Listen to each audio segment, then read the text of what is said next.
What's good, YouTube? Welcome back. Today it is Lazy Daze Tubby and I'm back at it again on my solo channel, and I'm doing some more history reaction for you guys today, and it is some more Kings and Generals content for you. It is their series Caesar, the Gallic and Civil Wars, episode 11, Caesar against Pompey. I'm really looking forward to finding out what they've got in store for me today. I'm really enjoying this series. If you haven't already, head over to Kings and Generals page. A link's going to be in the description box down below. If you guys are enjoying my reaction and looking forward to all future reactions, like, comment, subscribe, hit that notification bell, and we're going to jump straight into this one. Julius Caesar and Gnaeus Pompeius Magnus were among the most successful generals in Roman history, who almost doubled the size of the Republic during their career. However, both of them were about to meet the toughest challenge of their lives. The Great Roman Civil War was reaching its peak, and the two leaders would fight against each other for the first time at Dyrrachium. So, Kings and Generals, or click the link in the description. So far, Caesar himself had been largely successful in the Civil War. His campaign in Spain had secured the West, as well as neutralizing some of Pompey's best legions, and he had been recruiting in Gaul and Italy, adding at least another 6 legions. However, his subordinates had not been as effective. Curio had lost 2 legions in North Africa, and his inability to take the province meant that supplies of grain in Rome would still be stretched. Around the same time, Gaius Antonius, the brother of Mark Antony, had lost a legion and a half in Illyria to defection. To make matters worse, the veterans of the Gallic Wars, the 9th Legion in North Italy, had mutinied.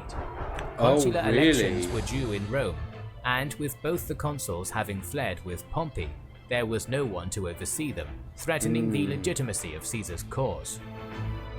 Interesting. His first priority was the 9th Legion, as many of his veteran legions were in a similar position. Rushing to their camp, Caesar made an impassioned speech, pointing out that as a general renowned for his quick action, he could not be blamed for prolonging the war. He then chastised the men, saying that he had brought them fame and fortune, and they now repaid him by mutineering. The only suitable punishment for the legion would be decimation. The legion begged Caesar to reconsider. Magnanimous as ever, Caesar only executed 12 of the ringleaders, bringing the legion back into the fold. Caesar needed to maintain an air of legitimacy, but with no consuls in Rome, the elections could not be held. Lepidus, a praetor and close ally of Caesar, suggested Caesar be named dictator, so that he could preside over the election. Elections happened, and Caesar was appointed consul alongside another ally, Publius Servilius. With consular power, Caesar no longer needed the position of dictator, and resigned after just 11 days. With these issues now handled, Caesar gathered his force at Brundisium to finally confront Pompey. The latter was gathering a huge force from all corners of the Roman world in Thessalonica. In total, Pompey had around 60,000 men, 9 full legions, approximately 4,000 archers and slingers, 7,000 cavalry, plus some auxiliaries. There were a further 2 legions en route from Syria under the command of Metellus Scipio. Pompey had spent time drilling and equipping his men. However, only 4 of his legions were veterans. Cicero, who was with Pompey, described the bulk of the force as raw recruits. Mixed cultures and languages made organization difficult. Trusting in numbers though, Pompey marched to the west of Greece, preparing to create a defensive line down the coast. Interesting. Caesar, in Brundisium, had gathered his 10 veteran legions, all under strength due to years of campaigning, and 2 newly recruited ones. However, he only had enough ships to move half his force across, and the Adriatic was being guarded by Pompey's vast navy under the command of Bibulus. With the path through Illyria being too mountainous for old co-consul and also a bitter enemy. Caesar would have to find a way of crossing the sea. However, he did have one key advantage. What's this advantage? The Roman calendar drifted over time, and needed to be constantly updated by the Pontifex Maximus. Caesar had not performed this duty due to his constant campaigning, but he nonetheless knew the true date. It was late autumn. Bibulus was operating under the impression that it was winter, and had therefore kept his ships in port, confident that Caesar would not attempt a winter crossing. Wow. Ordering his men to leave slaves and baggage behind, Caesar set sail with 7 of his veteran legions. By the time Bibulus found out, Caesar and his men had already landed. Frustrated, Bibulus began a blockade, capturing and burning 30 of Caesar's ships as they returned to Brundisium, and preventing the rest from transporting the remainder of Caesar's army. Okay, so what's Caesar going to do now then? Soon after his landing, he was able to take both Oricum and Apollonia. Caesar then sent Fabulius Rufus, a man who Caesar had captured twice. Okay, mint, so gold, and also once at Corfinium and once at Ilerda, to treat with Pompey. With his force divided, Caesar was possibly having second thoughts and was seeking a truce, offering the same terms as before. Nonetheless, Caesar continued marching his force towards Dyrrachium, an important supply center for the Pompeians. However, Caesar overestimated Fabulius's loyalties. The latter met Pompey and informed him of Caesar's location, army composition, and strategy. Now the Senate's commander planned to exploit this. So they betrayed him, snitches. He get could stitches. not allow Dyrrachium to fall into Caesar's hands, and pushed his men on a forced march. Caesar still had 70 miles and 3 rivers to cross before reaching the city, and Pompey could still beat him there. The march took its toll on his more inexperienced men, with some of his Epirot allies deserting due to this push and... Wait, what was that? For the... inexperienced men, okay. with some of his Epirot allies deserting due to this push and their fear of Caesar, but he was ultimately successful, reaching Dyrrachium first. Labienus's public speech swearing to follow Pompey at whatever cost restored morale, and the army encamped outside Dyrrachium, forcing Caesar to stop his advance, withdrawing to a defensible position on the southern bank of the river Apsus. Okay. Pompey knew that Caesar had legitimacy as consul, and could force his claim to be the rightful leader of Rome in peace, so he had to defeat Caesar in the field. He moved his army south, encamping on the opposite side of a river to Caesar. Once again though, Pompey proved indecisive. Caesar had just around 30,000 men, compared to Pompey's 60,000, but Pompey did not trust his less experienced men to be able to defeat Caesar's veterans in a strong defensive position. A standoff continued for weeks. Experience pays off so much. It's worth its weight in gold. Caesar used this time to his advantage. Bibulus's navy had to constantly come ashore to resupply. Okay. Caesar dispatched small raiding parties to attack these men whenever they came ashore, forcing Bibulus to go further and further afield to get supplies. Bibulus knew he could not abandon his position, but after weeks of harassment, his men were resorting to drinking the dew collected on leather awnings. In desperation, he tried to parley with Caesar, offering to send peace envoys on his behalf to Pompey if Caesar would stop. Caesar countered by saying that he would want to send his own envoys, and that if Bibulus wanted to resupply unmolested, he would have to allow Caesar's transports to pass. All these talks had done was reveal to Caesar how effective his strategy was. Yeah, it's doing everything he wanted. Old and now in increasingly poor health, Bibulus died, and that left the fleet leaderless. Antony had tried numerous times to break out of the blockade, but had been stopped every time. The Pompeians had kept him under significant pressure, even taking a small island in the harbour to try and trap Antony even further. However, Antony was a talented lieutenant and had retaken the island and had kept his men on alert for any opportunity. It came in January 48 BC. Antony only had enough ships to transport the 3 remaining veteran legions and 1 newly recruited one. His ships were almost intercepted by Pompey's fleet, and he was forced to change route, landing at Nymphaeum. But he was able to, what, get past them Both undetected? Pompey and Caesar's armies had to rush to Antony's position, Pompey to cut him off from Caesar, and Caesar to unite his forces. Pompey had a head start and a shorter route, Caesar having to march a considerable distance in order to be able to ford the river, and Pompey got to Antony's position first. He ordered his men to not light any fires, and lie in wait to try and ambush Antony as he moved to meet Caesar. Does he pull an ambush off? However, some locals sympathetic to the Caesarian cause alerted Antony, and he set up camp, sending a messenger to inform Caesar of his location. When Pompey found Antony encamped and Caesar closing in, he realized he was in danger of being attacked on two sides, and withdrew to a safer position near Dyrrachium. With his full army now joined, Caesar started to take more aggressive actions.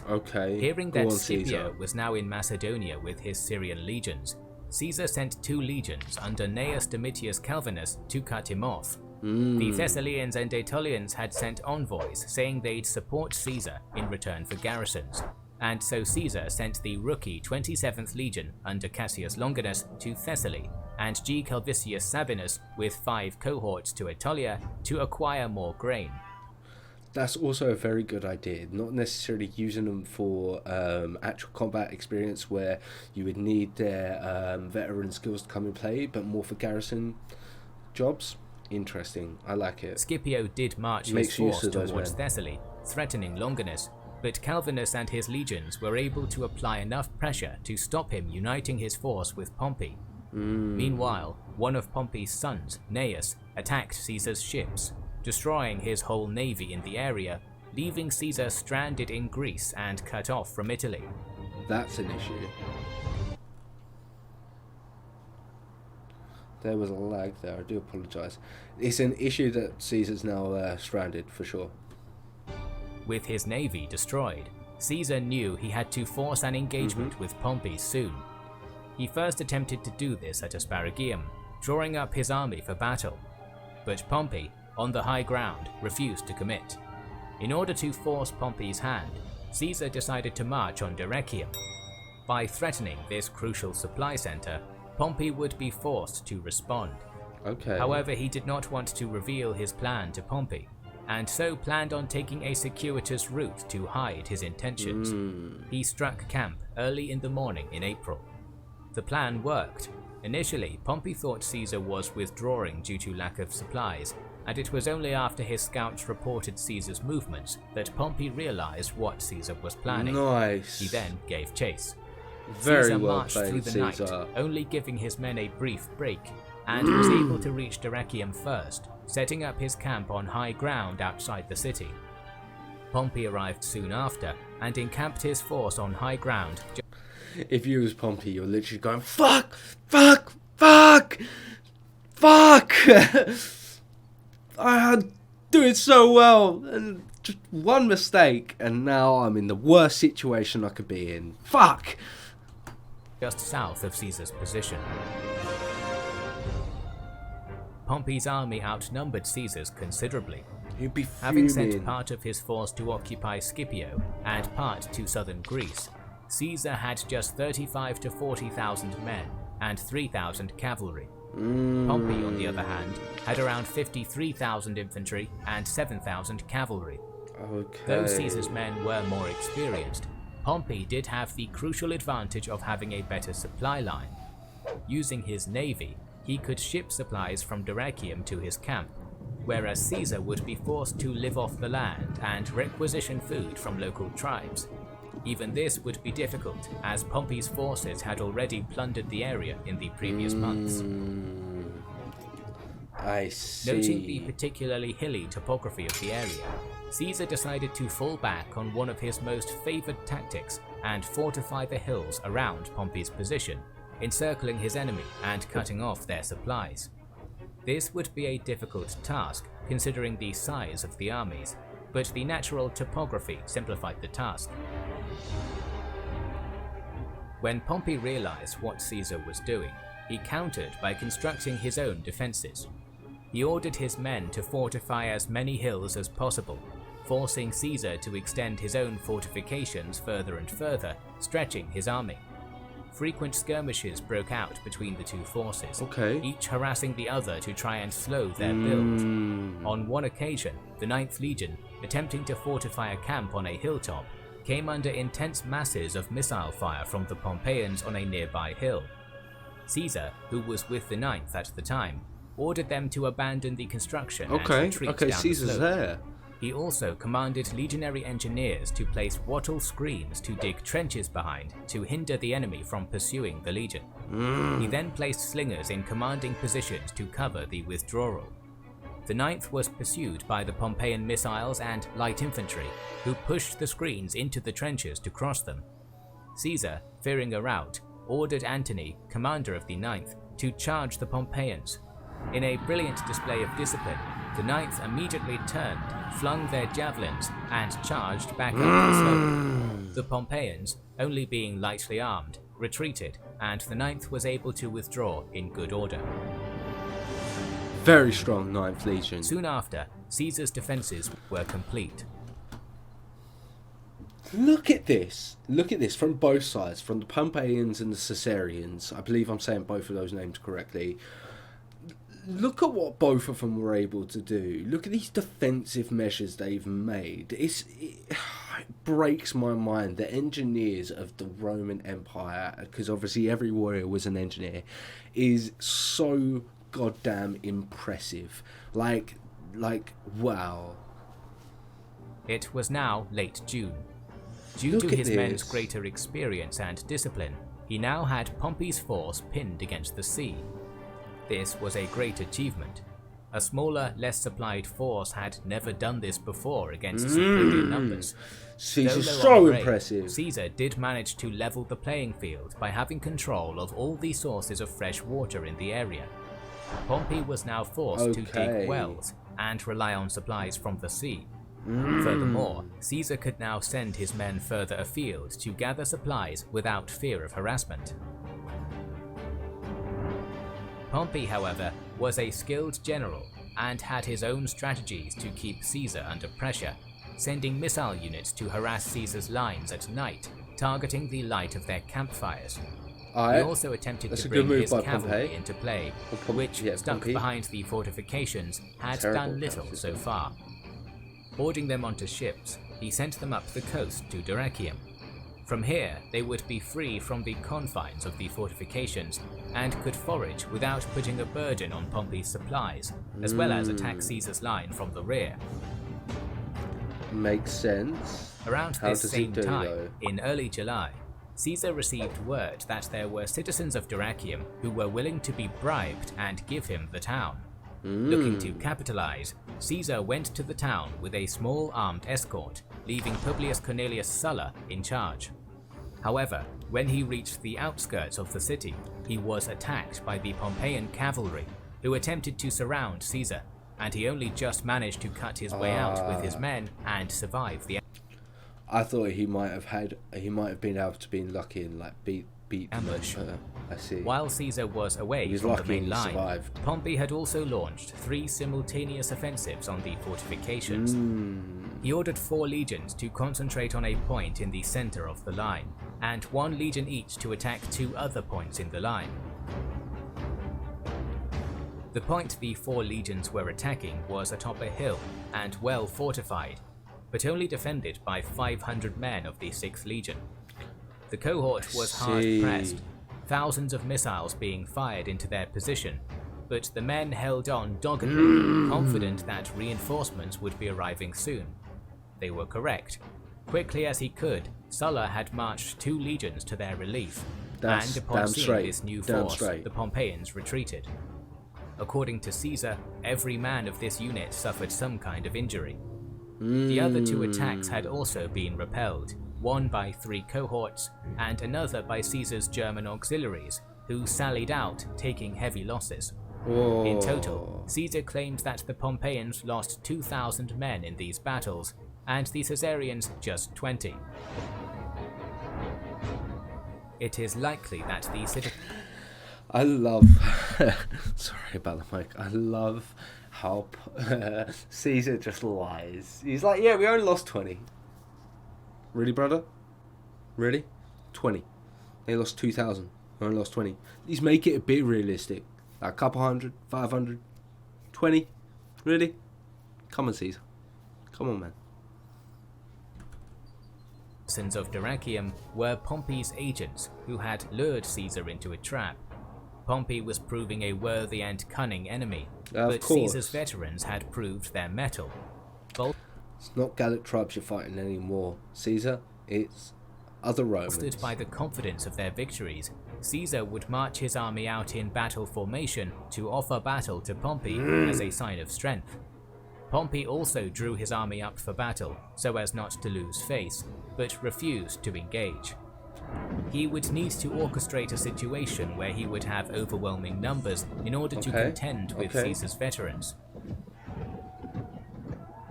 Longinus and Sabinus had been successful in taking Aetolia and had taken all the towns between Epirus and Corinth. Interesting. I believe it's Longius. They now planned to push past the Isthmus of Corinth and into the Peloponnese, but found their path blocked by a Pompeian force. Nonetheless, their success was crucial in giving Caesar an abundance of supplies from these new Greek territories.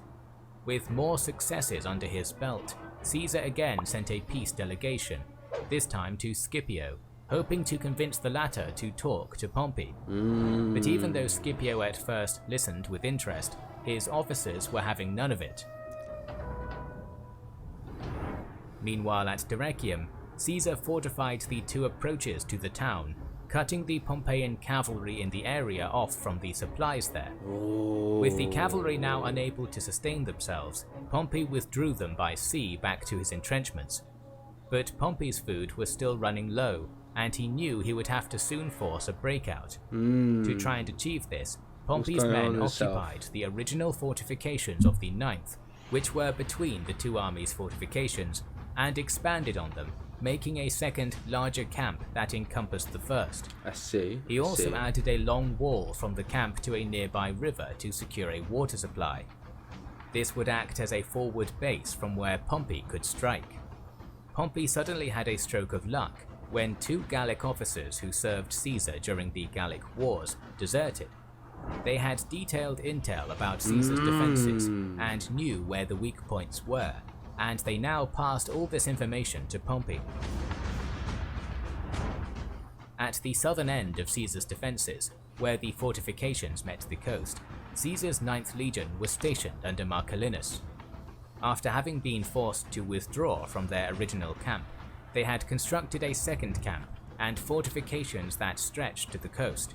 Behind this, they had constructed a second line of defenses facing south, preventing Pompey landing troops behind and attacking their rear. To complete the defenses, an extra line of defenses would need to be made between the two walls, linking them together and blocking any attack from the sea. But these defenses were incomplete. Pompey so he didn't get to his plan. achieve that part. He would attack their inner wall with his legions, landing light infantry and missile troops to the south to attack the outer wall, while even more troops would be landed between the two walls. Doing so, he would attack the 9th from 3 sides. This took a lot of careful planning and timing, and he withdrew his legions from the 9th's old fort and behind his own lines to coordinate. This is so After impressive. a couple of days of preparation, he was ready. He moved 60 cohorts of legionaries, around 30,000 men, to attack Caesar's inner fortifications, while the light infantry was moved by boat behind the outer wall. As they began their attack, more men were simultaneously landed at the gap between the entrenchments. There were only 2 cohorts of the 9th present at the time, the rest still being in camp. These 1,000 men now found themselves under furious attack from 3 sides by overwhelming numbers. Desperately, they tried to form a line and send word to Marcellinus for help, but the numbers were too much, and the men broke and ran. As they did, they ran into the reinforcing cohorts sent by Marcellinus, causing chaos in the narrow gap between the walls. The Pompeians closed in on Marcellinus's camp, which was now only defended by a couple of cohorts. Luckily, Antony, who was close at hand, managed to organize 6,000 men and came to their aid, stopping the Pompeian advance. He was soon joined by Caesar, alerted by smoke signals, and another 6,500 men. Both forces now had most of their men committed to this part of the line. What about the rest of the line? While Pompey's main force had been pushing into the 9th's camp, more men had already begun construction of a fort outside of Caesar's fortifications to the south. The blockade had been broken. Caesar ordered his men to begin construction of a trench, plugging the gap between the two walls. While this was being done, Caesar's scouts spotted a Pompeian legion moving back into the 9th Legion's old fort. If Pompey took this fort, he would be able to make a link between his new fort in the south and his old fortifications. Caesar was determined to stop this from happening. Gathering around 17,000 men and leaving 1,000 to continue entrenching, Caesar took a circuitous route, concealing his force as long as possible, and then launched the attack. How long did he conceal his left wing, where Caesar himself was, pushed into the fort, forcing the Pompeian legion back into the inner camp. Caesar's right wing, however, had stumbled across the Pompeian entrenchments that led to the river. Thinking these were part of the fort, they followed them, looking for a gate through. When they reached the river and realized their mistake, they managed to break down points in the defenses, breaking through, followed by the cavalry, but they had wasted precious time. Oh no! Pompey had seen what was happening and sent all his heavy infantry, 25,000 men, to assist the legion in the fort. The cavalry rode ahead of the legions and fell upon the Caesarian cavalry of the right flank, routing them almost instantly. The infantry around them, seeing their comrades fleeing and Pompey's men closing in, also ran. The narrow passages they had made through the entrenchments became clogged, and some men took to jumping from the ramparts into the ditches to try and escape. Many were trampled to death. Inside the fort itself, Pompey's legion was fighting back with renewed courage. Caesar's left, afraid that they were about to be trapped inside of the narrow confines of the fort, also began to break, retreating through the gate. Caesar tried to stop the rout, grabbing onto fleeing standard bearers and ordering them to stand their ground. One, overcome by panic, even tried to stab Caesar, but he was saved by his bodyguards. I bet you that man was killed. Caesar's entire force that had been committed to the attack had retreated, broken. But Pompey, fearing Caesar had laid a trap, did not pursue, and the narrow breaches in the defences stopped his cavalry pursuing further. If he had, he may well have been able to destroy Caesar's army. In total, Caesar gives his dead as being 32 officers, centurions and tribunes, almost 1,000 legionnaires and 200 horsemen. He had also lost many men as prisoners, perhaps as many as 1,000. On the orders of Labienus, all of these men were killed. All of them Pompey killed. was hailed as Imperator, but as a sign of respect, refused the symbolic bay leaves that went with the title. Interesting though, because I remember I read your comment about Imperator in one of the previous videos, so that's interesting. Due to his victory being over fellow Romans, that's interesting. Caesar, after having committed almost 3 months to the battle, pulled away his full force from Dyrrachium, defeated. The Pompeians took this as a full retreat, and word was sent to Eastern kings that the war was already won. However, Pompey had failed to strike a killing blow. He had done well to break out of Caesar's encirclement, but had missed the opportunity to use his overwhelming numbers. Caesar was a dangerous enemy and could not be left any space to regroup. Nonetheless, Caesar was able to carry out an ordered withdrawal of his army with only light harassment from Pompey's forces, pulling back to Apollonia. As he did so, he comforted his men, saying that just as Gergovia had preceded Alesia, so too would this defeat at Dyrrachium be followed by a far greater victory. Once again, shout out to Backblaze for sponsoring this video. If he gets to prove that, and if it's in the next episode or in a couple. If you guys are looking forward to my reaction to the next episode, then like, comment, subscribe, hit that notification bell, but I will catch you in the next video.